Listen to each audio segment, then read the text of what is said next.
Ready?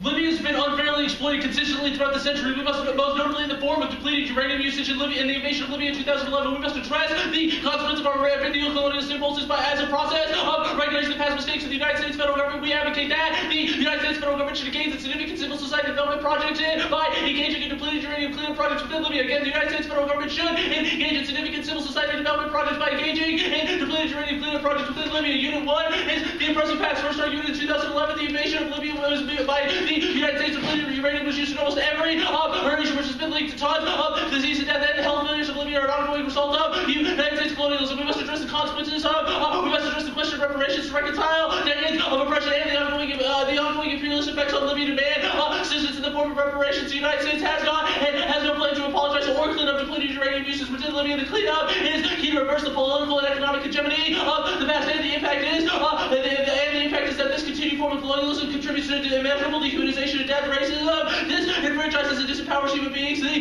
disassembly of racism requires that we address historical manifestations, especially the forms of neo-colonialism. Unit 2 is we must confront our past. First is reparations shape the way policies are representations shape the way policies towards Libya are created. Representations of Libya as the other justify cultural domination. We must question first we must question our framing representations in the context of Libya, and we must not make excuses. Putting ourselves first continues colonialism excuses. Viewing Libya in a risk threat framework becomes a guide for us to say what is best for us and not Libya. This is Libya being wrapped up in politics of fear causes continued deteriorating relations, and is the root of all the conflict. And even if we didn't commit the racist acts, we must hold the government accountable as a result of their role in the ability of colonialism. Additionally, we have a moral obligation to affirm human dignity in Libya. To not send the equivalent of watching a child drown in a bathtub. The plan is key to solving this. We gotta try at all costs. We're in a position to resolve the issue, and human dignity is a prerequisite to life, because without it there would be no value to life. If all humans are equally valuable, then we must affirm the dignity of all those humans first. The impact to a calculative framework where our ethics are based in calculative, the impact to a framework where calculations are the determination of our ethics creates a 0 point of the Holocaust, where you can murder people down to nothing, which allows for the extermination of those populations. Unit 3 is rewriting history. First is a discourse of reparations is necessary to break down the colonial relationship within Libya. The discourse about reparation isn't about just putting a price tag on economic injustice. It's rather a response should not be to fear spending, rather to realize that voting half is a larger symbolic gesture to reject all forms of colonialism. It's about a broader commitment to social change. Reparations change the way the relationship between the oppressor and the oppressee work, because it's shifted on its head, and the oppressor is now apologizing, recognizing that it has been made some mistake. And the plan Saul's first argument is this solves 100% Iraq roots. The United States obviously has the ability to clean up depleted uranium. Over 400 tons of DU has been cleaned up in Iraq. And furthermore, assistance is inevitable. If people want, the question should not be whether, not be how, or not be why, but people want assistance. It's inevitable. The question should not be whether or not we should give aid, but how we should give aid. Also, airless side probably impacts their so-called experts can't predict the future of political relations. The Cal study showed that experts are disproportionately inaccurate compared to as if they were to just assign equal probability to all outcomes. Furthermore, if there's a 1 in 3 chance of the Union debate going down one way and a 1 in 4 chance of the leak debate going down another way, it's not a 1 in 12 chance that the dissent even comes to the internal leak level. You should view them with a high level of skepticism. Furthermore, you should view dissent with skepticism. The fear of being impacted become the new excuse for racism. Post-9/11 Islamophobia proves that also, furthermore, major war is obsolete. Democracy check the ability for escalation of war, which means there's no major conflict. Also, there's no price for winning any war because all the land in the world has already been claimed. Also, it's too costly to want its money to go to war. And even if they did want to go to war, economic interconnectedness checks the ability for and the globalized economy check that's like necessity for war. Question? Yeah, so Iraq is a good example of positive benefits of U.S. colonialism? What's up? Iraq is a positive instance of U.S. colonialism? Not our stance at all. Just that the cleanup that we did in Iraq proves that we have the technology and capability to defend offense not based on your plain text? Well, let me answer the question.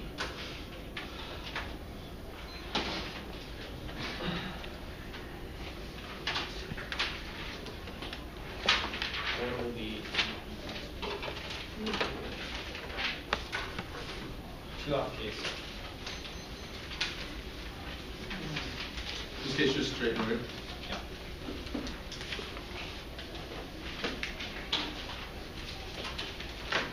Oh, sorry, thanks.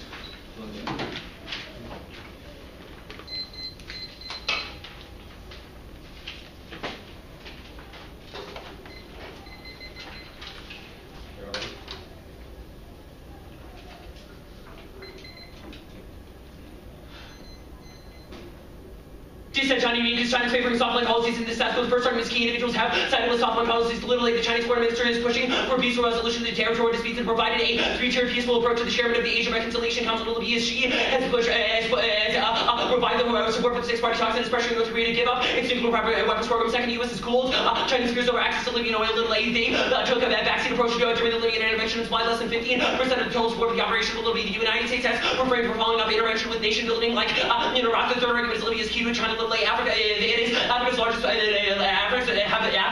oil provider in terms of proven reserve.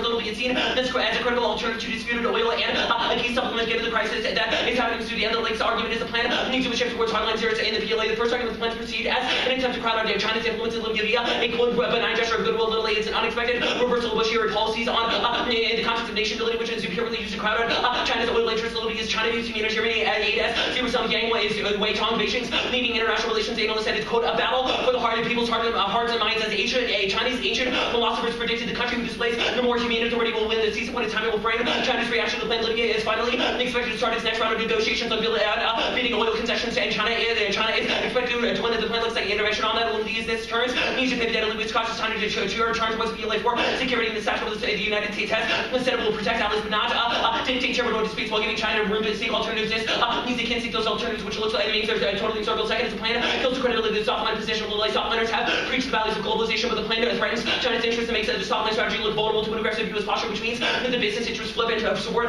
PLA as a means of security, taxing resources. Third is now is critical because China's policies is influentially over the coming months. The plan's plenary sessions will dictate the outcome and future direction of China. If there means major action could shift the entire direction of their policy, the impact is a shift towards the PLA causes China to strike the South China Sea and Senkaku Islands. First argument strikes will maintain this necessary given the loss of African resources, which creates a triad situation over oil security. Second is trade ties to not check because the PLA openly condemns globalization as a tool of the Western crimes out China. The plan would prove this to be the case. PLA said it as advocated for quote quick sharp strikes as an expansionism as a means of acquiring resources. Third argument is madness not checked to miscalculation. The PLA overestimates its capability and ability to deter U.S. response because of their investment in original capabilities, which is why they literally do not even include their propensity for the U.S. response to the strike on Taiwan. The fourth argument is the U.S. would be drawn because of security agreements which the cost of conflict go nuclear which causes extension because industrial fires are taken around by trade winds spotted sun. The fifth argument is it necessarily leads to China supporting the rebels within Libya as means to get the concessions back and support people who could possibly be on their side, which turns the entirety of the case. It means that the United States is not able to do the cleanup efforts because it would be a massive proxy war in the country. Details no. Criticism. The act discursively constitutes Africa as a place that is in perpetual crisis and needs to be managed by the international community when the existence of disorder threatens this interest outside of the continent. We must reconceptualize the spectral categorization of Africa that are currently in a current discussion before we can truly understand our engagement in all of its specific localities. Africa is 20% of the Earth's surface and contains an extraordinary variety of lines, but it counts of Africa as something that is needed of saving as purely a tool of Western colonial dominance. The first argument is our interpretation is that they should be forced to defend the plain text of the PNC and not a claim often based off of similar representations. This is a great key internally to predictability. Otherwise, they are able to claim literally infinite amount of offense. It also is the only way to generate stable links to criticisms because we claim for civil society building, and if they are able to say no, we're doing it in an uncolonial context when the realist context of the United States is not in that direction. This is what makes things fundamentally unpredictable, which is a voter for fairness and education. A prior, you must decide the rules of the game before you can play the game. Thus, the links. The first argument is the construction of the way through focusing on what Libya lacks. The act uses Africa as a dilemma to separate the interests and intentions of the United States for those people. It justifies global U.S. exceptionalism, even if it's benign. In one instance, it can be pernicious in another. The second argument is purely doing the third argument is synthesizing localities instead of attempting to reconceptualize their approach to. Fourth, the third argument is the historical legacy of colonialism is built upon benign attempts of those countries. The United States does things like giving tiny amounts of aid, and that is just a token gesture to solve. But ultimately, this allows for the United States to reemerge within the region stronger than ever before. Thus, the impact level. The first argument is in terms of the justification of the Africa as not meaningful to the United States provides it. That meaning is what allows the United States and emergence of crisis to become inevitable in Libya. The United States first backed up and tried to save it and overcome the legacy of French colonialism by giving weapons to the military, and then suddenly that caused more problems by giving those weapons to the militia who are currently confronting the country in the south. The decent one is James Ferguson, a professor of anthropology at Stanford, has said that most African states are farther from parity now than they were 20 years ago, which is a direct result of U.S. policy. What we'll see is that in 2009 study of capital flows found that negative perceptions of the continent as a whole are the primary driver of underinvestment. The second argument is objectionably is it turns they're tired of valuable claims because you can only gain value once the United States gives it to them, which is also to them. The decent one is the perception of Africa as an incompetent and in a state of crisis and need of U.S. exceptionalism is what allows structural adjustment policies to re-emerge within the country. This has empirically destroyed their economies. Structural adjustment policies have decreased the GNP of within the region by 7% between 1978 and 1990. It also decreased the global share of GNP by 10% over the same period. That's the alternative. Vote negative to reject the 1EC's discursive abjection. I'm gonna and colonialist action towards Africa and symbolically reframe the African continent. Vote negative to reject the 1EC's discursive abjection of Africa and their colonialist action and symbolically reframe the African continent. That's the add-on. The status? Conditional. I'm sorry? Conditional sovereignty. The first argument, the alternative creates a new framing of discussions of excuse me of the globally there we go. Rather than being focused on tangential flows, it focuses on the social relations with selectively constitute global society, the status ranks, and then it compromises the relocation. The second argument is the alternative is keep generating a discussion of Africa and the large-scale issues that affect the continent, issues related to globalization, modernity, social justice, and development cannot be addressed without first stepping away from the crisis mentality and looking at it from a more holistic vantage point. The third argument is any permutations that links to the current U.S. federal government context and the policy making of the U.S. federal government, the ways in which would necessarily be co-opted as a benign gesture, but ultimately a gesture to get things like oil. Go to case. First is that you do not change via your policy action any of the current realist framing towards the United States. The United States sees Africa, current African places as necessary to counter terrorism operations, etc. That is not freaking out China because they're not using it as a way to intervene, but rather the plan reframes and it looks like a new civil society buildings and new forms of relationships can be acquired with new oil-rich states, which causes the United States to increase its form of colonialism. You should gut check their arguments about how we are going to create reparations. The plan will not be seen as a reparation, but rather as a friendly gesture to create better policies within the country. They say it's the root of conflict. This is linked by the entirety of the criticism, and there is no uniqueness for conflict given our China decided, but only in a world in which U.S. reintervenes is that possible. You say that we must recognize human dignity. Human dignity, there's always value to life. That is also infinitely subjective. They say calculations of 0 point of the Holocaust. If you don't look at relative considerations of probability magnitude, then hold the rest of the world hostage in order for you to justify your benign calculations. That it's a terrible form of ethics, and all of your reasons why privatizing magnitude is bad is just a proof that people can co-opt those calculations, but that would be equally true of the affirmative IU. We need to always help the small individual, which is why we need to destroy China, because they might be bad for human rights. There's no end to this kind of silver slope logic, and the logical conclusion of this would be that that Kennedy didn't care about the possible cost of extinction or the Cuban Missile Crisis, and he would have attacked them. Your impact level is literally just there is some death. That is not going to outweigh the case, and our experts are right in this instance, even if they're generally wrong. So the app in order, put all our arguments straight down on the app, then the critique, and then this app. It'll be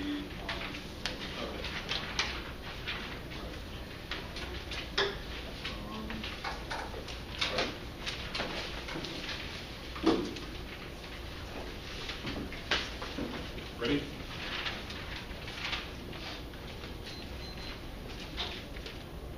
Overview on case, even if we don't change for realist framings of the entire United States, you conceded that colonization is what happens when we see Libya as a country that we can continue to exploit, like using depleted uranium, which means that even if we don't have any sort of realist framing changes, we can rupture this uniquely in the debate space. They will claim offense off of the critique, specifically on the procedural high part of the critique. That is irrelevant because we will read counter-interpretations there.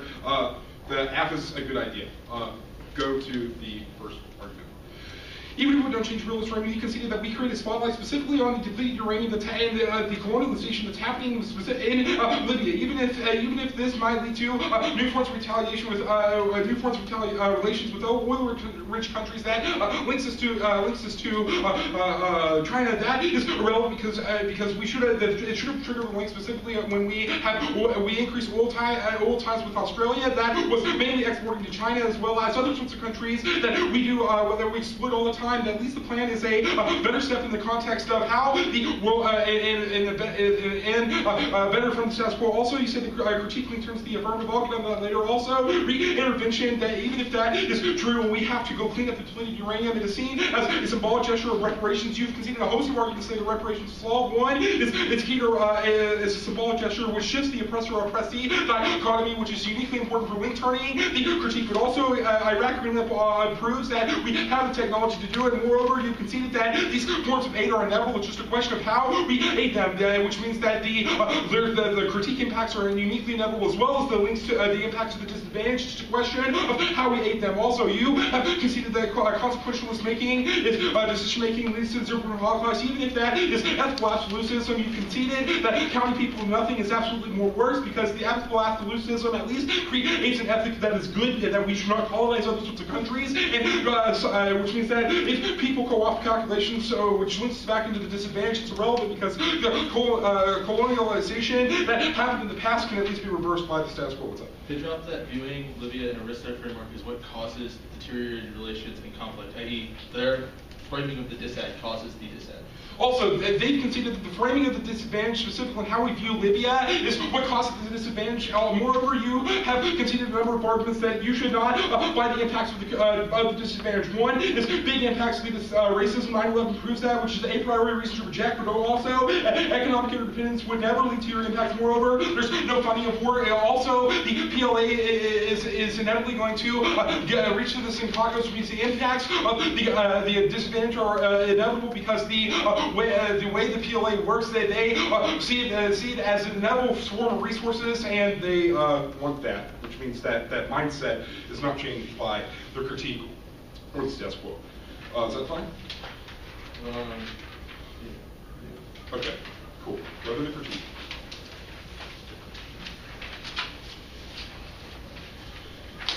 Even if the United States manages Africa, if you conceded that this is an inevitable plan, is a way of recognizing that sort of management and how it's problematic. The plan is a symbolic gesture that your ballot actually has a form of power in this instance because it not only creates a spotlight, but an epistemological shift in how we view localities, which you say are key. Moreover, we go down to their theory stuff.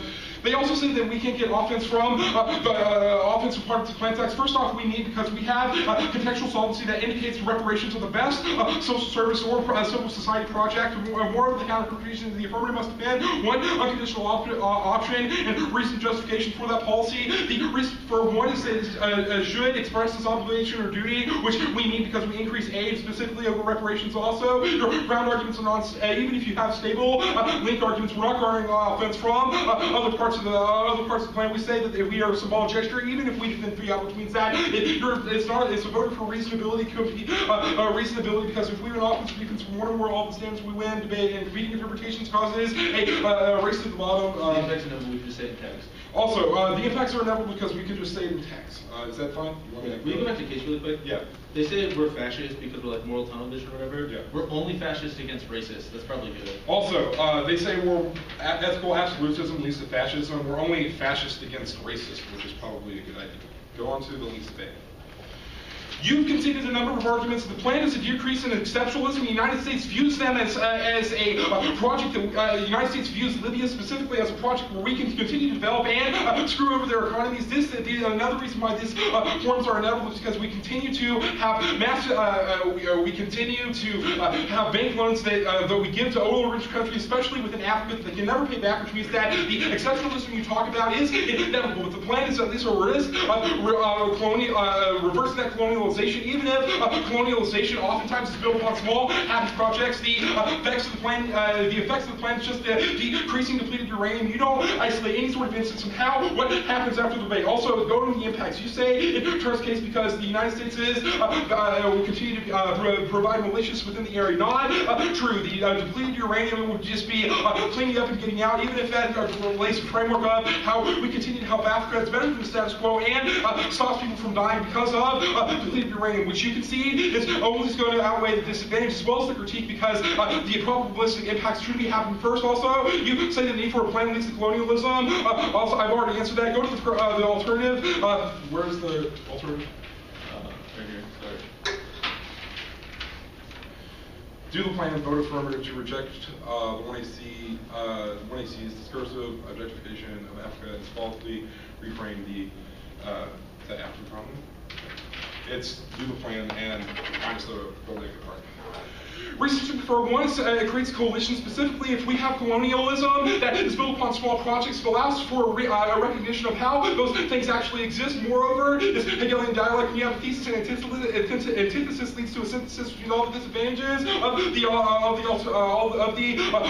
the critique will be resolved by the permutation. Moreover, you get one unconditional advocacy, the reason for one is, or excuse me, violation, they read conditional advocacy, reason for one is MGCU centered all of our offense as well as NPTE research. It is uniquely important for having an in-depth discussion of not kicking out of these sorts of entities. Moreover, partly it's unique because we don't have backside rebuttals. The MG is a really hard speech and the hardest speech, and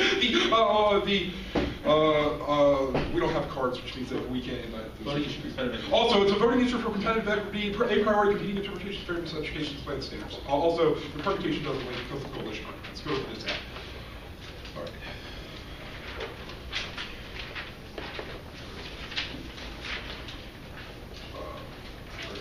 There it is. All right. First off, the disadvantages in the name of safety simulation and impending war causes other countries to build up militias. The United States uses hegemonic structure to perpetuate current crisis, which turns to disadvantage. Also, turns to the critique more of a biopower. The state uses threat construction as an excuse to mobilize population like Bush fighting the terrorists in the war on terror. Moreover, the elimination of populations will never happen in the name of security. Also, agencies of power ensure authority to other actors, the bodies of particular populations, which manages their life, which is internally violence. Also, there isn't a link to disadvantage because other world countries we've had ties with Libya in the past. Also, that's fine. The order will be the critique, and then the disadvantage, and the affirmative in order.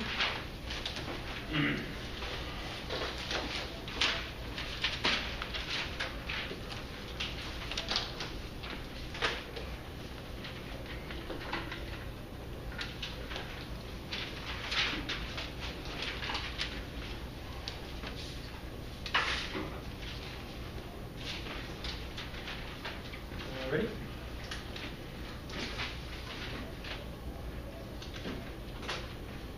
Yeah, just start. Critique 47 permutation of test competition reject the argument of the team. Also, we're just testing their ability to have a good methodology. Apparently, they have a good methodology, so it comes down to the this had the next argument is you should extend the interpretation that they should be forced to defend the plan and not defend external offense. This is best predictability. They concede that in a world where they have infinite other offense, it is unpredictable for the negative. And we always execute out the resolution because they can just say that their representations are offense for them, and then no link out of colonialism critiques, which are topical on this position. The next argument is that it kills our ability to have ground infinitely. Infinite offense means that the affirmative has the ground, and we have none. This kills our ability to have education. First, they say that we get one conditional advocacy. I will answer that on the unconditional. They say that we may because they have only dependent offense on the plan. Their plan takes that the United States federal government should do uranium cleanup of that. It leads to the disadvantage indicates they should not be able to no link out of that based upon extra topical offense. They say that they don't get offense from other portions of the plan. That's fine. They say that counter-interpretation is raised to the bottom. Fine. Cross-apply competing interpretations, or BCW. I will say that. Go to the conditionality.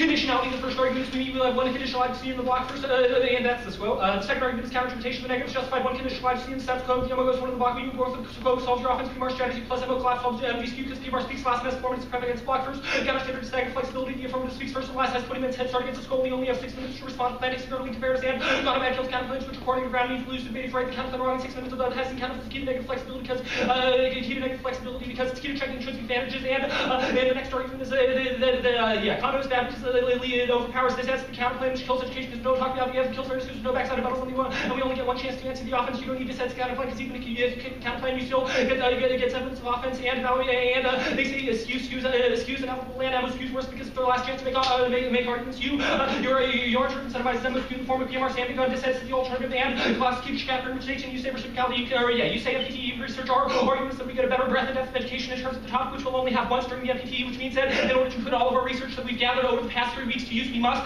be able to read conditional adequacies and engage the topic from multiple regions. The next argument is you say it's hard and partly I give the MG and I know that but I don't ever read conditionality because I think that it's cheating and that you should be able to answer multiple strategic positions and value reasonability means saying what every MG argument and have pretty views especially critical after you're voting after your current PMR to go all every time which shortly late turns off their offense when they don't have to talk about anything substantive and cross-apply that to the other theory shell and competing interpretations. It's nonsense, fairness, education are not quantifiable. Under view to framing, you should have a between high threshold and conditionality say 6 minutes go to one answer and just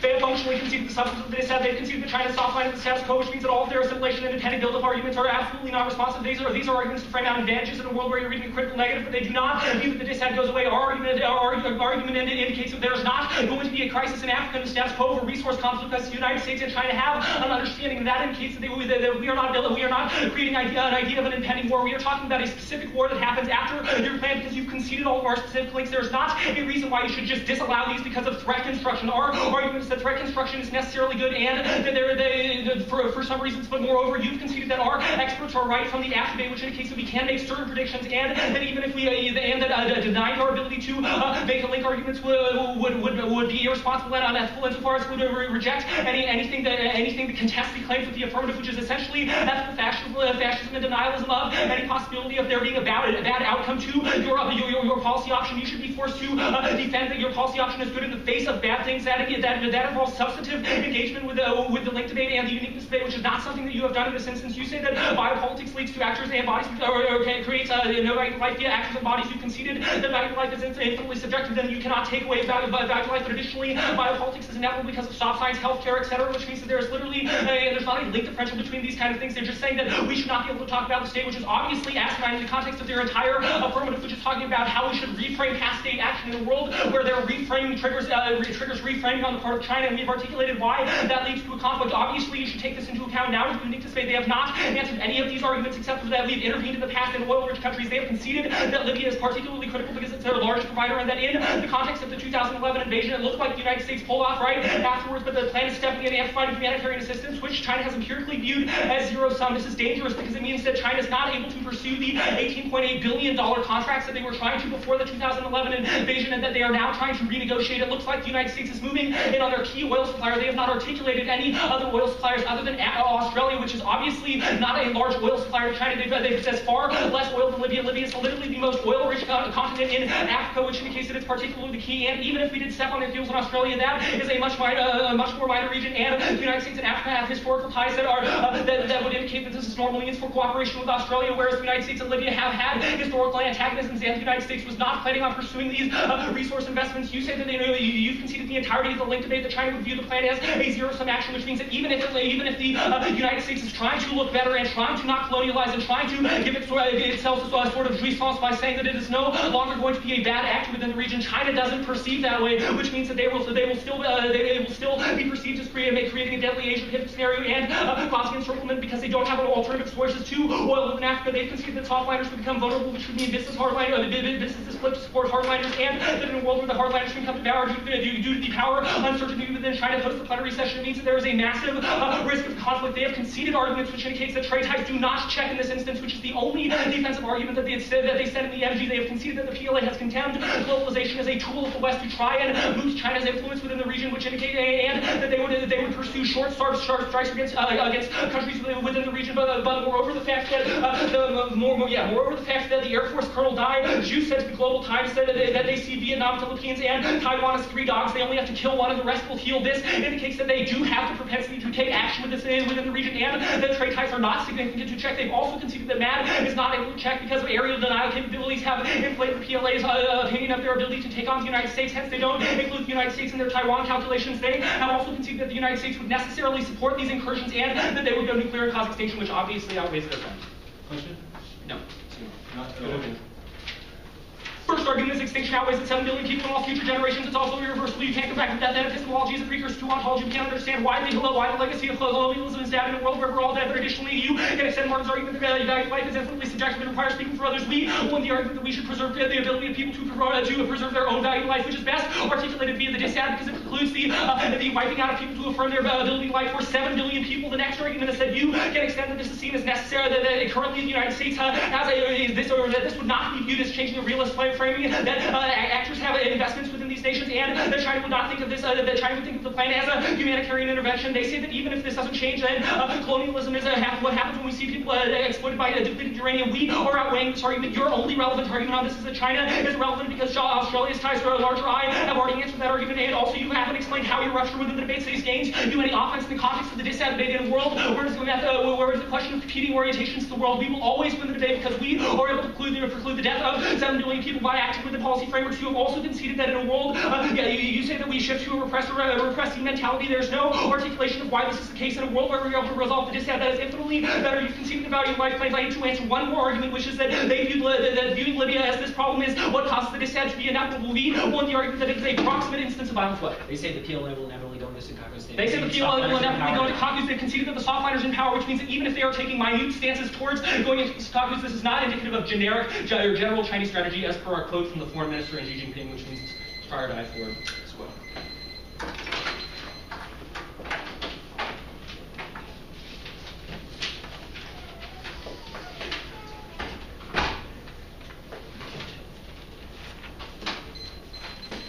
Okay, the order will be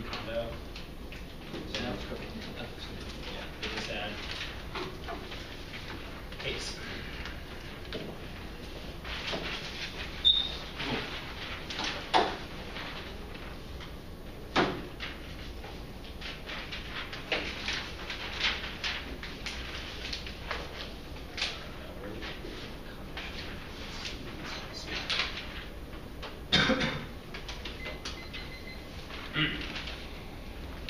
Ready?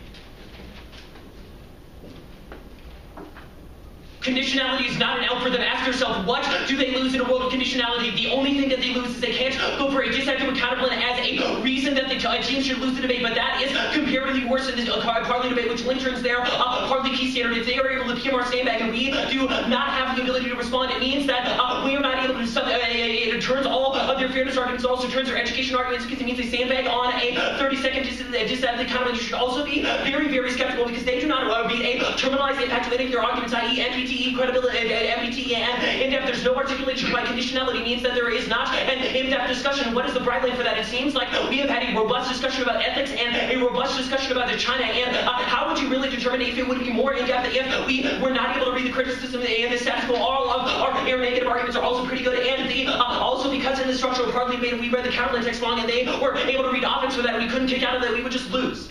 Seems easy. Dissent. Over.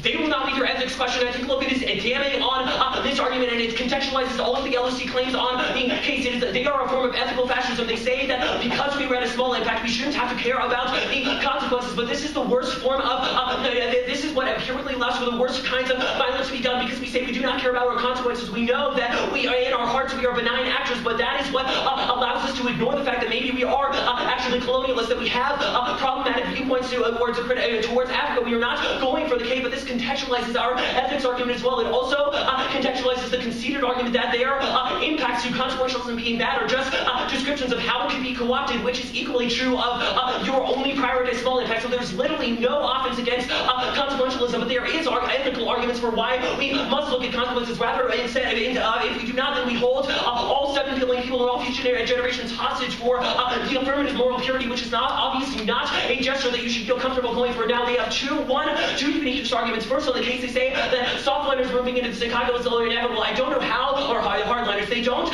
explain how the hardliners are in power. They have conceded that China is moving towards globalization, that the business interests are supporting that, the foreign minister and that Xi are moving away from aggressive resolutions of the territorial dispute. So no, there is not an interest for you, and this would mean that extinction is inevitable, which would give a pretty good triad framing because you don't have impact. Even second, they will say that we have done things in some oil places. Do not allow the PMR to come up with new warrants. They isolated 2 places. First is Libya, and they said we have previous ties. What? We had previous ties with Muammar Gaddafi? No, we didn't. We considered him a terrorist. Second, they will say that we did things in Australia. Australia was obviously and has never been seen as key to China's sphere of influence, nor do they think that they were going to supplement the loss of the Senkaku Islands with Australia. Rather, they think they will go do that via the continent of Africa, but this threatens the entire continent of Africa as a whole because it looks like we're moving towards interventionism. Now the impact is cold. Conceded they will try to classify things like economic ties check, and there's too much of a cost of war, which means people will not do it, but you've conceded that that is not true in the context of the PLA because they see economic expansionism as necessary to China's economy, and they don't think that the U.S. will respond. They've also considered a try or die framing, which is that in a world in which they don't think they have access to alternative oil resources, they will have to go into the region. So even if they're right that generally war does not happen, then yeah, okay. Now I want to answer the biopower things. Go to case. I'll do letter case. They will be trying to leverage things as terminal non-uniques, i.e. that some form of extinction is inevitable because hedge causes quote-unquote counterbalancing. One is you should default to the probability and specificity of the negatives arguments. There's no contextualization of why hedge is going to lead to war or whatever, and they have read a ton of arguments that says that generally war will not happen, i.e. trade ties, etc., but we have read a specific proximate instance of why those will break down. It's also non-unique to their dichotomy between oppressor and oppressed because they have read an alt cause to their entire criticism. They say that the oppressor-oppressed mentality is caused by colonialism, but apparently biopower also causes it too, and they don't break that down, so they have literally no unique offense. This whole biopower, all-cause argument could have been made in the MO. That's totally new. No, it is made in the MO. When he's extending biopower, he says, yeah, you might be right that some form of oppression is inevitable, but you don't solve that via the MO. Seriously.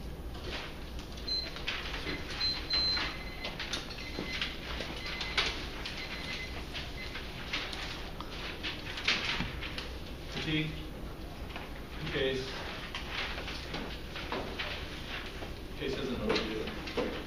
China said.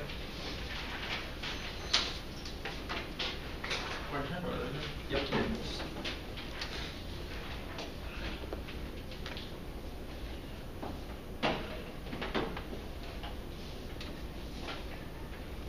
I'm ready.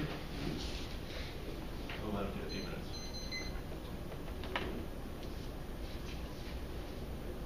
Go to their theory, consider interpretation that indicates that we have to defend a field on the topical field of plain text, and we get any justification for that. You can see the arguments that indicate your ground particularly arguments are inevitable because we just read the text. Also, you do not have a voting issue on this argument, probably. Never saying a little bit of a cheap shot, but it's supercharged by the fact that we'll concede your conditionality arguments that indicate you should be able to answer multiple strategic positions. B does not think that is cheating, which is the reason why you should be able to develop arguments based on our rhetoric. You also concede arguments that we make it on our tag.